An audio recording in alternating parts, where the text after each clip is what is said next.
Hello दोस्तों, मैं प्रशांत मिश्रा और स्वागत है आपका हमारे चैनल आरएलसी ट्यूटोरियल्स पे।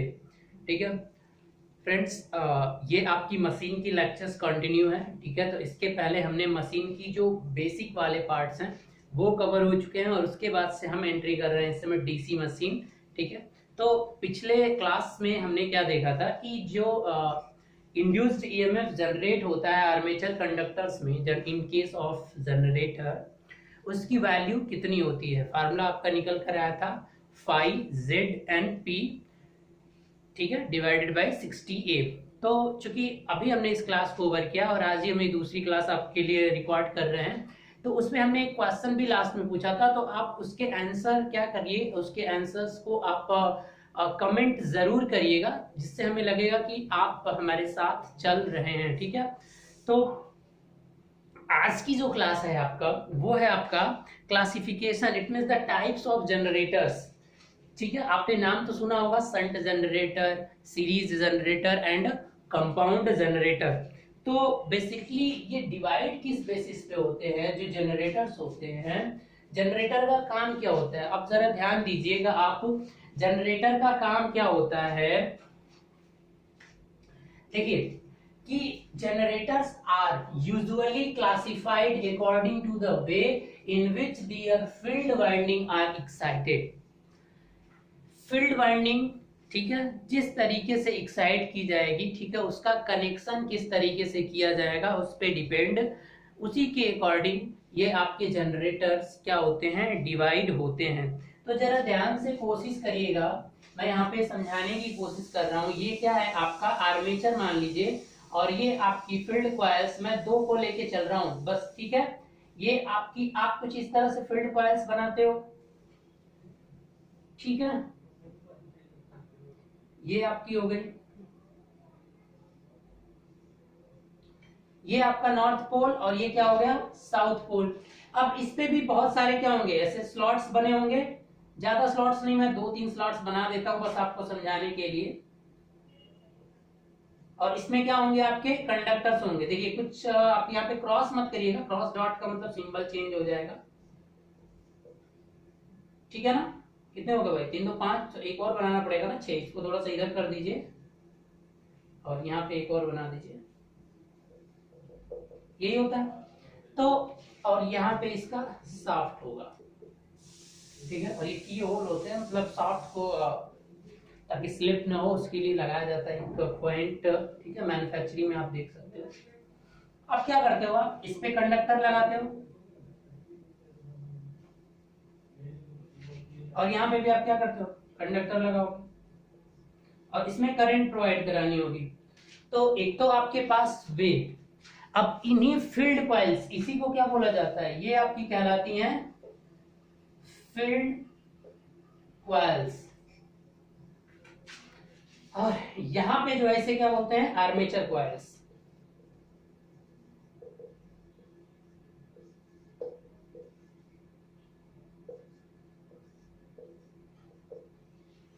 कोई डाउट?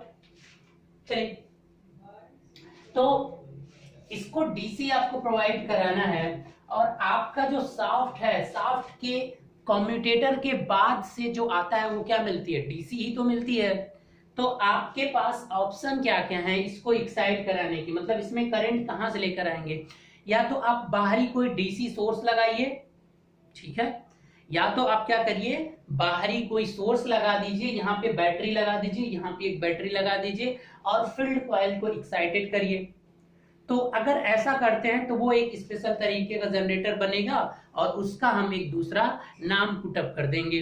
लेकिन अगर इसी का कनेक्शन सेम इस आर्मेचर से जो करंट निकल रही है वो तो एसी होती है बेटा, लेकिन जब वो करंट किसके बाद, ब्रशेस के बाद जो कलेक्ट होता है करंट, वो डीसी होता है, क्योंकि तब तक कम्यूटेटर उस एसी करंट को डीसी में चेंज कर चुका होता है। तो उस वाले डीसी करंट से आप क्या करिए कि उसी करंट से, यानी ब्रशेस के साथ इसको भी जोड़ दीजिए। ठीक है, तो अब आप बोलोगे सर कि उसको जोड़ तो देंगे, लेकिन पहले कहां से आएगा, वहां पे करंट कैसे आएगी, जब पहले ये मैग्नेटिक फील्ड बनाएगा तभी तो करंट का जनरेशन होगा। ठीक है, एक क्वेश्चन यहाँ पे ये होता है कि जब आप इसको क्या करिए कि मान लीजिए मैं देखिए यहाँ पे ध्यान दीजिएगा जरा, इसी में समझाने की कोशिश करता हूं। तो एक तो आपका तरीका ये हो गया, ठीक है। तो अब यहीं पे मैं बना देता हूं आपका कम्यूटेटर इसके अंदर, क्योंकि ये साफ्ट, मान लीजिए ये साफ्ट है और ये फिर क्या होगा कम्यूटेटर। अब साफ्ट को थोड़ा छोटा कर दिया हूं मैं, ये वाला साफ्ट है और ये जो अंदर है, क्योंकि रिप्रेजेंट कैसे करोगे भाई ब्लैक बोर्ड पे, ब्लैक बोर्ड पे तो रिप्रेजेंटेशन ऐसे ही होगा, ये सेगमेंट्स हैं। और मान लीजिए कि यहाँ पे आपकी क्या लगी हुई है, एक ब्रश यहाँ पे है और दूसरा ब्रश कहाँ पे है, ये ब्रश है। और इस ब्रश से ही क्या है कि एक कनेक्शन यहाँ पे निकला हुआ है, एक कनेक्शन यहाँ पे, ठीक है। ये ब्रश है और ये जो देख रहे हो साइड में ये कम्यूटेटर सेगमेंट है और ये भी शाफ्ट पे ही माउंट होते हैं, कुछ इस तरह का शाफ्ट। यहाँ पे इस इतने इधर वाले पार्ट पे आपकी बाइंडिंग होगी, यानी आर्मेचर कोर होगा उस पे बाइंडिंग होगी और इसके जस्ट आगे इसी शाफ्ट पे माउंट होगी आपकी कम्यूटेटर। और कम्यूटेटर के फिर ऊपर एक स्टेशनरी में ब्रश होल्डर्स में ब्रश लगे होते हैं, ये कुछ इस तरह का रिप्रेजेंटेशन होगा। तो जो ब्रश लगा होगा ब्रश के ऊपर से ही इस कॉइल को ले जाकर क्या कर दीजिए, कनेक्ट कर दीजिए। तो अब जब इस कॉइल को आप इस ब्रश से कनेक्ट करोगे तो यहाँ ब्रश से डीसी सप्लाई ही तो मिल रही है, वही डीसी सप्लाई आपकी इसमें चली जाएगी और ये मैग्नेटिक फील्ड को प्रोड्यूस कर देगा। अब वहां पे कनेक्ट करने के भी दो तरीके हो सकते हैं फ्रेंड, या तो इस पूरी की पूरी कॉइल को इसके सीरीज में कनेक्ट कर सकते हो, या तो इस पूरी कॉइल को इसके शंट में कनेक्ट कर सकते हो, ठीक है। तो अब इस तरह से आपकी डीसी मशीन दो पार्ट में डिवाइड हो जाएगी। फर्स्ट पार्ट आपका होगा that one is known as the separately excited DC machine, it means DC generator। Separately excited का मतलब कि आप इस फील्ड कॉइल को एक बाहरी सोर्स यानी बाहरी डीसी वोल्टेज से एक्साइट करेंगे, तो उस तरह का जनरेटर कहलाता है एक्सटर्नल। इट मींस आपका क्या हो जाएगा सेपरेटली एक्साइटेड डीसी मशीन। और दूसरा आपका होगा self excited DC machine. Self excited का मतलब उसी में जो करंट इंड्यूस हो रही फिर उसी को सप्लाई के फॉर्म में दे दिया जा रहा है इसके इट मींस फील्ड कॉइल्स को। जो आर्मेचर कॉइल से करंट एसी मिल रही है फिर वो कम्यूटेटर डीसी में चेंज कर रहा है, तो ब्रशेस से जाने के बाद यही डीसी सप्लाई फिर इसको दी जा रही है। तो गाइस अब एक क्वेश्चन आपके दिमाग में यहाँ से ये पुटअप हो सकता है कि सर इस कंडक्टर में आपका इंड्यूस्ड ईएमएफ तो तभी जनरेट होगा जब ये फ्लक्स आएगा, और आप बोल रहे हैं कि ये फ्लक्स आप यहीं से बनाओ। तो इस केस का लॉजिक ये है कि अगर आप सेल्फ एक्साइटेड डीसी जनरेटर जब भी बनती हैं तो वहां पे एक रेजिडुअल मैग्नेटिज्म का होना बहुत ही इंपॉर्टेंट फैक्टर होता है। यानी जो भी आप कोर लोगे, मैंने आपको बताया था फेरोमैग्नेटिक मटेरियल के बारे में जब मैं बीएच कर्व आपको बता रहा था, तो बताया था कि हर मैग्नेटिक जो कोर होती है उसके पास थोड़ा मैग्नेटिज्म, रेजिडुअल मैग्नेटिज्म रहता है। यानी जो भी आप मशीन को मैन्युफैक्चर करते समय आप जो कोर लेंगे तो सेल्फ एक्साइटेड की कंडीशन में उसे मशीन मतलब सेल्फ एक्साइटेड जनरेटर बनाने के लिए आपको पहले ये कंडीशन रखनी पड़ेगी कि उसमें कुछ ना कुछ इंड्यूस्ड ईएमएफ मतलब इंड्यूस्ड रेजिडुअल मैग्नेटिज्म पहले से ही है, मतलब पहले से ही थोड़ा सा इसमें कुछ फ्लक्स है और उसकी वजह से थोड़ा सा क्या होगा इसमें मैग्नेटिक फील्ड जनरेट हो जाएगी और कट हो जाएगा, थोड़ा सा इंड्यूस्ड ईएमएफ आ जाएगा जिससे थोड़ी सी अमाउंट में करंट क्या होगी यहाँ जनरेट होगी और फिर वो इसको बढ़ जाएगी। और फिर इसके बढ़ने से अब कनेक्शन कुछ इस प्रकार से करना होगा कि ये जो फ्लक्स जनरेट होगा वो हमेशा उसका क्या करे इंक्रीज करने में हेल्प करे। तो एक वोल्टेज हर मशीन में किस तरह से बिल्डअप होता है इसके बारे में हम अभी आगे देखेंगे। तो यहाँ पे आंसर मैं अभी इतना ही दूंगा आपको कि एक रेजिडुअल मैग्नेटिज्म होना चाहिए अगर आप सेल्फ एक्साइटेड जनरेटर की बात करते हो। तो उस मैग्नेटिक कोर जो भी आप लोगे उस मैग्नेटिक कोर में सेल्फ रेजिडुअल मतलब रेजिडुअल मैग्नेटिज्म होना चाहिए। अगर नहीं है तो आप क्या करते हो कि आप एक एसी जनरेट उस कोर पर क्या कर देते हो एक एसी करंट दे देते हो। सपोज दैट कोई मैग्नेटिक कोर है आपके पास और उस पर पहले से कोई भी रेजिडुअल मैग्नेटिज्म नहीं है, तो आप क्या करोगे उस केस में आप उसको क्या करिए कि उस पर एक वायर टर्न करिए और उस वायर में आप एसी करंट दे दीजिए। एसी करंट जैसे ही दे के उसे हटाओगे तो आपको पता है कि उसके बाद उसमें रेजिडुअल मैग्नेटिज्म रह ही जाता है, तो इसलिए आप इसको ऐसा भी कर सकते हो। ठीक है, ठीक है। तो इस तरह की जो फ्लैशिंग होगी उसकी वजह से उसमें रेजिडुअल मैग्नेटिज्म आ जाएगा। ठीक है, तो ये तरीका होगा और वो किस तरह से सपोर्ट कराना होगा हमें, वो अभी हम वोल्टेज बिल्डअप प्रोसेस में देखेंगे। तो गाइस यहाँ पे जो जनरेटर का टाइप्स है वो इसी के बेस पे डिफाइन हो रहा है कि ये फील्ड कॉइल्स आपकी किस तरह से एक्साइटेड की जा रही है। Here I am also writing all this one कि generators are usually classified according to the way in which their field are excited। Field coils का मतलब वो कॉइल जो मैग्नेटिक फील्ड को प्रोड्यूस करती है। ठीक है, तो उस कॉइल का कनेक्शन किस तरीके से है उसी के बेस पर आपका डीसी जनरेटर डिवाइड होता है। अब चलिए हम पढ़ते हैं कि कितने पार्ट में डिवाइड होता है। यानी अगर हम बात करें डीसी जनरेटर की, डीसी जनरेटर तो बेटा कितने तरह का हो जाएगा बताइए। सबसे पहला तो पार्ट इसका क्या हो जाएगा, सेपरेटली एक्साइटेड। सेपरेटली एक्साइटेड, ओ सॉरी, सेपरेटली एक्साइटेड मतलब आप इस फील्ड को अलग से कहीं डीसी करंट दोगे। अभी मैं उसका सिंबल बनाऊंगा, तो अभी एक व्यू देख लीजिए कि किस तरह से। और दूसरा पार्ट हो जाएगा आपका सेल्फ एक्साइटेड। अब ये सेल्फ एक्साइटेड आपका क्या हो जाएगा, ठीक है, 3 पार्ट में डिवाइड हो जाएगा। ठीक है, चलिए तो इसका जो पहला पार्ट होगा इसको थोड़ा सा यहाँ पे देखने की कोशिश करिए। मैं इधर से डिवाइड कर रहा हूं, आप देखिए सबसे पहले ये डिवाइड होगा संट एक्साइट, संट जनरेटर। सबसे पहले क्या होगा, संट जनरेटर। ठीक है, इसमें डिवाइड होगा आपका संट जनरेटर। ठीक है, पहला। दूसरे की बात करते हैं तो दूसरा क्या हो जाएगा आपका, सीरीज जनरेटर। संट का मतलब यानी इसमें जो आपकी फील्ड कॉइल होगी वो क्या होगी, संट एक्साइटेड होगी, या उसको क्या बोल सकते हो कि जो एक्साइटेशन होगा संट एक्साइटेशन, या संट जनरेटर बोलिए या तो आप संट एक्साइटेशन बोलिए, दोनों चीजें फ्रेंड सेम है, तो don't be confuse in this small thing. Shunt generator, series generator, और फिर क्या हो जाएगा आपका कंपाउंड या कंपाउंड एक्साइटेड जनरेटर या सीरीज एक्साइटेड जनरेटर या series excitation, that all are the thing same। Compound generator. अब ये क्या भाई, ये तो समझ में आ गया कि आप इस सीरीज कॉइल को इस ब्रश से इसमें कनेक्ट करोगे, मतलब सीरीज में, मतलब अगर ये पॉजिटिव टर्मिनल है नेगेटिव, तो सीरीज में करने का मतलब ये पॉजिटिव वाला टर्मिनल इससे और फिर करंट होके इससे जाएगी और ये नेगेटिव वाला इससे जोड़ दोगे।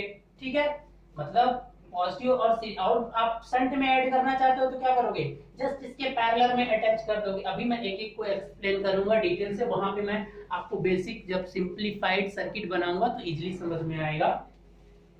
अब क्या करना है कि ये कंपाउंड का मतलब दोनों, कंपाउंड का मतलब दोनों, सीरीज भी और कुछ टर्न सीरीज में और कुछ टर्न क्या करेंगे शंट में और कुछ सीरीज में ऐड करेंगे, मतलब दोनों तरीके का कनेक्शन किया जाएगा। ठीक है, अब ये जो कंपाउंड जनरेटर होते हैं, ये कंपाउंड जनरेटर क्या हो जाते हैं, दो तरीके से आपके डिवाइड हो जाते हैं।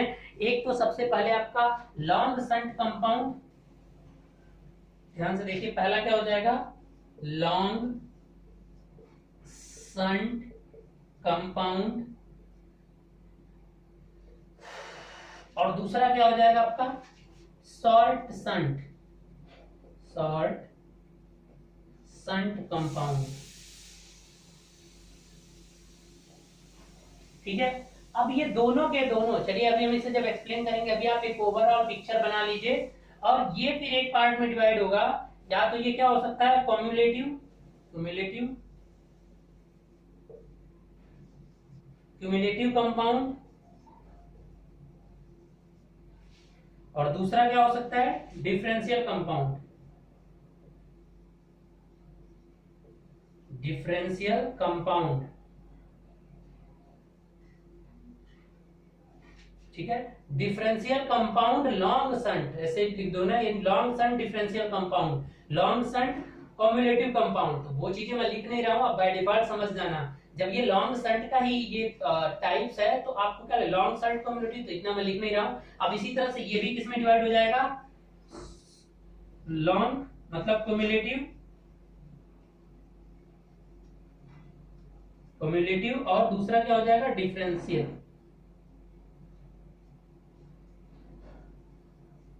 यानी आपका शॉर्ट, ये लिख लेंगे ना। चलिए, शॉर्ट शंट कंपाउंड दो तरह के होते हैं, पहला शॉर्ट शंट क्युमुलेटिव कंपाउंड और दूसरा होता है आपका differential, short shunt differential generator, ठीक है। तो ये एक क्लासिफिकेशन है। अब हम सबको अलग अलग देखते हैं, फिर आसानी से समझ जाएंगे एक एक, ठीक है। चलिए फ्रेंड, अब हम बढ़ते हैं, आपका एक एक का कनेक्शन देखने की कोशिश करते हैं। तो इसका अगर स्क्रीनशॉट लेना हो तो आप ले लीजिए।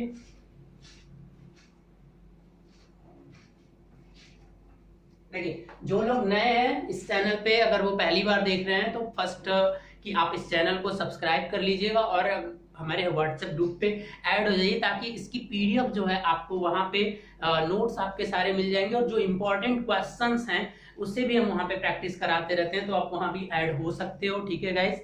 और जो लोग इस वीडियो को देख रहे हैं उन्हें पसंद आ रहा है तो प्लीज लाइक आप दबा दीजिए, और उसके बाद से इस वीडियो को आप जितने भी आपके फ्रेंड्स हैं एटलीस्ट उनको शेयर करिए, ठीक है, ताकि उनसे भी हमें पता चले कि उनको ये वीडियोस अच्छी लग रही हैं या नहीं लग रही हैं, ठीक है। तो ज्यादा से ज्यादा आप शेयर करते रहिए।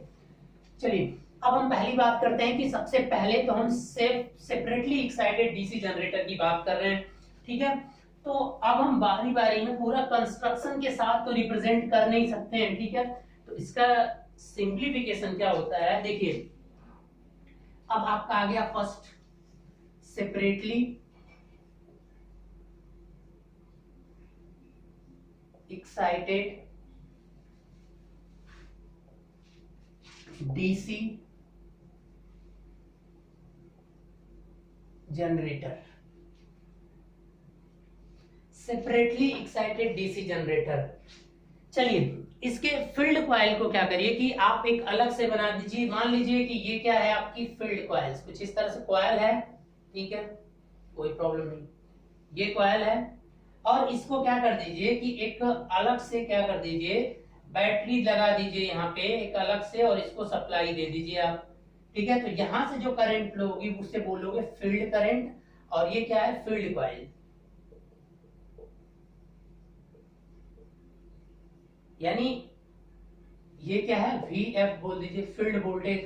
तो इसमें जो फ्लक्स जनरेट होगा यहाँ से, फील्ड जो फ्लक्स जनरेट होगा वो यहां से जनरेट होगा आपका फाई, यानी ये जो फ्लक्स जनरेट होगा पर पोल, इसका कमांड आपके हाथों में है। यानी अगर आप इसे बढ़ाना या घटाना चाहते हो तो आप यहां से इसके करंट को फिक्स करके बढ़ा घटा सकते हो, लेकिन एक बार अगर फिक्स कर दिया तो फ्लक्स आपका क्या हो जाएगा, फिक्स हो जाएगा, ठीक है। अब इसी के पास में आप क्या रखते हो, देखो, अब आप आर्मेचर को इस तरह से बनाया जाता है, यानी एक रोटर और ऊपर ये ब्रश को दिखा दिया जाता है जहां से आप करंट को कलेक्ट करते हो। तो इस तरह से आर्मेचर वाले पार्ट को दिखाया जाता है, और यहां से आपका क्या हो जाएगा कि आप इसके पास, क्योंकि फील्ड के पास में ही तो रहेगा ना ये, तो अब यहाँ पे आपका जनरेट होगा आपका क्या, इजी, तो इजी जनरेट होके अब इसमें जो करंट जाएगी, अब यहाँ पे अगर कोई लोड लगा दे रहे हो तो आप यहाँ पे लोड लगा दीजिए, और लोड को वो करंट कहाँ चली जाएगी, ये जो करंट फ्लो होगी वो IL। और जब भी कोई यहाँ आर्मेचर, ये नोटिफिकेशन, ये सिंबल होता है, आप इस तरह से सर्किट को डिफाइन करोगे। बार बार कंस्ट्रक्शन तो बनाओगे नहीं, ये छोटा भी बना हुआ, ठीक है, छोटा भी बना सकते हो। अब इसका हर एक का रेजिस्टेंस भी होगा RA, जिसे रिप्रेजेंट नहीं किया जाएगा फ्रेंड, ये ऐसे ही रहेगा। तो अब हर कॉइल का इंडक्टेंस भी होगा और रेजिस्टेंस। तो इंडक्टेंस, चूंकि डीसी की बात हो रही है तो उसका इंडक्टेंस से हमें कोई फर्क नहीं पड़ता, क्योंकि कोई भी इंपेडेंस तो आएगी नहीं, रिएक्टेंस है, दैट इज ओके। बट वो रिएक्टेंस क्या होगा कि आपका कोई इंपेडेंस नहीं बन पाएगा, क्योंकि डीसी करंट जा रही है, एसी जाती तो एक रिएक्टिव इंपेडेंस आता। और चूंकि शॉर्ट ड्यूरेशन के लिए कुछ थोड़ा सा फिनोमिना ऑकर्स होंगे, तो मशीन की जो हम एनालिसिस कर रहे हैं वो सारी की सारी analysis steady state analysis, we are not talking about the transient analysis of machine. Okay, when we are taking at a steady state, then we have to know in steady state inductor behaves like a short circuit. Okay, so if this coil have इसके ऊपर coil लगी होती है, तो अगर वहां पे inductance है भी तो कोई हमें फर्क नहीं पड़ने वाला है, क्योंकि हम डीसी से डील करने जा रहे हैं। ठीक है, चलिए तो केवल रेजिस्टेंस ले लीजिए। आर ए क्या है यहाँ पे, R A is equal to क्या है, आर्मेचर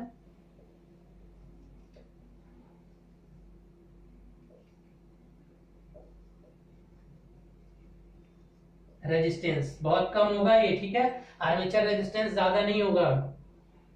तो इस तरह से आप क्या करिए कि इसको जितना ज्यादा इसको रोटेट कराना है ना, क्योंकि ये फिक्स नहीं है। आप देखो ये तो एक बस रिप्रेजेंट करने का तरीका है, इसे रोटेट करना है। ये क्या कर रहा है, विथ एन स्पीड से क्या कर रहा है, रोटेट कर रहा है एन स्पीड से। तो जितना ज्यादा रोटेट करेगा उतना ज्यादा, यानी इस केस में अगर सेपरेटली एक्साइटेड की बात करूं तो जो इजी होगा वो प्रोपोर्शनल टू किसके होगा, केवल स्पीड के। सेपरेटली एक्साइटेड में मैज्यूम करके रखते हैं कि फ्लक्स हमारा क्या है, कांस्टेंट है, क्योंकि हम उसे एक बाहरी सोर्स से क्या कर रहे हैं, कनेक्ट कर दिया है हमने। ठीक है, तो आपका क्या हो जाएगा यहाँ पे, अगर E2 by E1 is equal to N2 by N1, that's no problem. If specially question में वो मेंशन करते हैं कि फ्लक्स को भी हम फ्लक्स के साथ भी चेंजेस कर रहे हैं, तो आपका दोनों आ जाएगा। ठीक है, तो ये आपका अब कनेक्शन हो कैसे रहा है, कनेक्शन ऐसे हो रहा है कि मान लीजिए एक पोल को मैंने रिप्रेजेंट किया, कुछ इस तरह से एक पोल बनेगा, कोई डाउट। यहां पे आपकी क्या होगी, फील्ड कॉइल्स होंगी। ठीक है, अब इस फील्ड कॉइल्स को आप यहाँ पे क्या कर दीजिए, बैटरी से कनेक्ट कर दीजिए, एक अलग सोर्स से एक्सटर्नल। और यहाँ पे जो मान लीजिए कि अब इसको देखो, कोर को इस तरह से कॉइल से दिखा दे रहा हूं जस्ट फॉर योर अंडरस्टैंडिंग। ठीक है, ये इधर भी एक होगा, डोंट थिंक, इस तरह से कनेक्शन होगा आपका। बात आई समझ में? तो आई होप समझ गए होंगे कि अगर इस तरह का कहीं भी कनेक्शन होता है तो वो सेपरेटली एक्साइटेड डीसी जनरेटर कहलाएगा। तो गाइस गेट या जो भी क्वेश्चंस आते हैं वो सेपरेटली एक्साइटेड से भी बहुत आते हैं क्वेश्चन। ठीक है, तो आप सेपरेटली एक्साइटेड में देख लेना, या तो अगर स्पेशली स्पेसिफाइड होगा कि इसको भी चेंज कर सकते हो, क्योंकि आप आईएफ को चेंज करोगे तो आपका फाइएफ भी चेंज होगा, फील्ड फ्लक्स। ठीक है, तो कर सकते हो। तो ये जब तक क्वेश्चन में मेंशन होगा तो उसके अकॉर्डिंग आप कर लेना। या तो ये भी हो सकता है कि E2 by E1 is equal to N2 by N1 into Phi2 by Phi1। अगर फ्लक्स कांस्टेंट रह रहा है तब ये कंडीशन हो जाएगी। ठीक है, चलिए आई होप कि ये समझ में आ गया होगा। अब चलें आगे। चलिए अब दूसरे कनेक्शन की तरफ बढ़ते हैं। यानी सेपरेटली एक्साइटेड तो हो गई आपकी डीसी जनरेटर। अब हम बढ़ते हैं आपका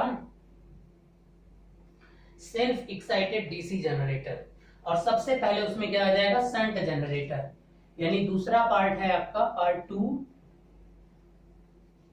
सेपरेटली एक्साइटेड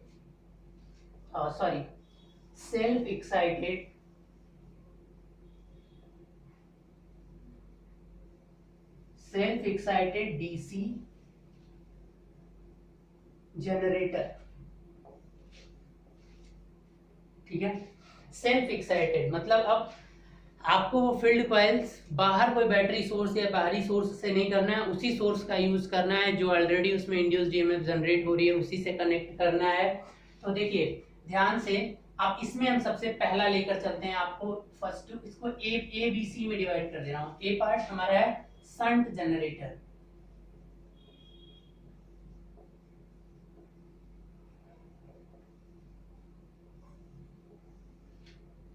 ठीक है, शंट जनरेटर की अगर बात करो तो देखो आपकी पहले तो ये आर्मेचर हो गया, आप इस तरह से नोटेशन दिखा दीजिए कि ये आर्मेचर हो गया।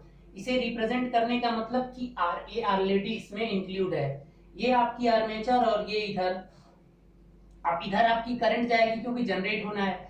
अब जो शंट है उसका कनेक्शन कैसे करना जरा ध्यान से देखिएगा।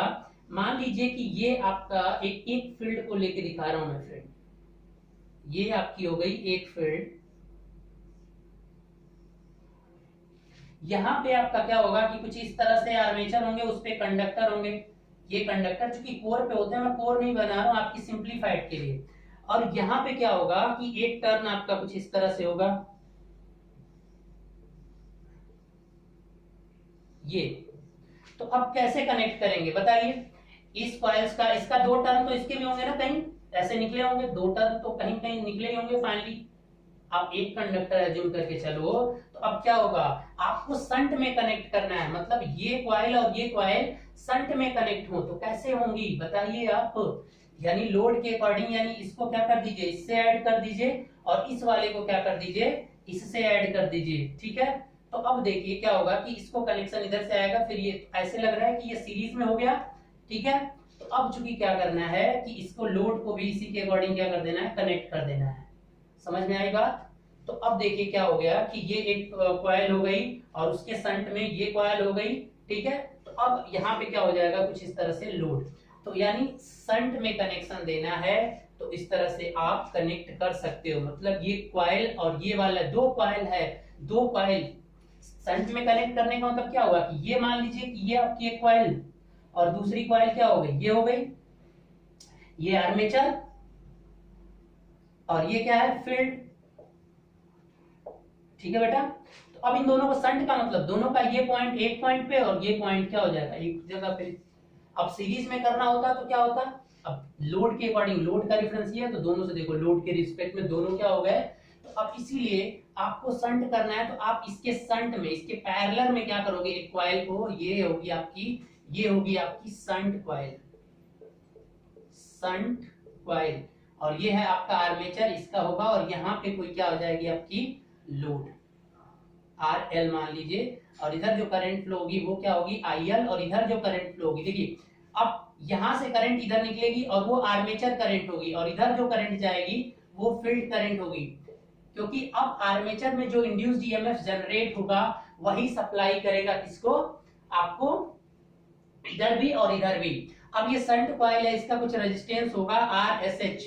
अब एक बात बताइए कि जो संट कॉइल है उसको करंट कितना चाहिए, उसको करंट इतना ज्यादा अमाउंट ऑफ करंट की जरूरत नहीं होती है। तो जब दो कॉइल आप पैरेलल में लगाते हो तो करंट किसमें ज्यादा फ्लो होगी, जिसका रेजिस्टेंस क्या होगा, कम होगा। सबसे कम रेजिस्टेंस किसका होता है, आपका फील्ड कॉइल का, सॉरी आर्मेचर कॉइल। और फील्ड कॉइल आप लगा रहे हो, अगर इसकी वैल्यू कम रखोगे तो ज्यादा से ज्यादा करंट तो इधर फ्लो हो जाएगा और बहुत ज्यादा अमाउंट ऑफ फ्लक्स प्रोड्यूस हो जाएगा, तो लोड को फिर करंट नहीं जा पाएगा। तो करना क्या होता है कि जो भी फील्ड कॉइल होती है, ये आरएसएच की जो वैल्यू होती है संट कॉइल, उसका रेजिस्टेंस जो होता है वो लगभग आपका 50 ओम से क्या होता है, 200 ओम तक रखा जाता है, ठीक है। तो अब इसमें क्या होती है, so small amount of current, small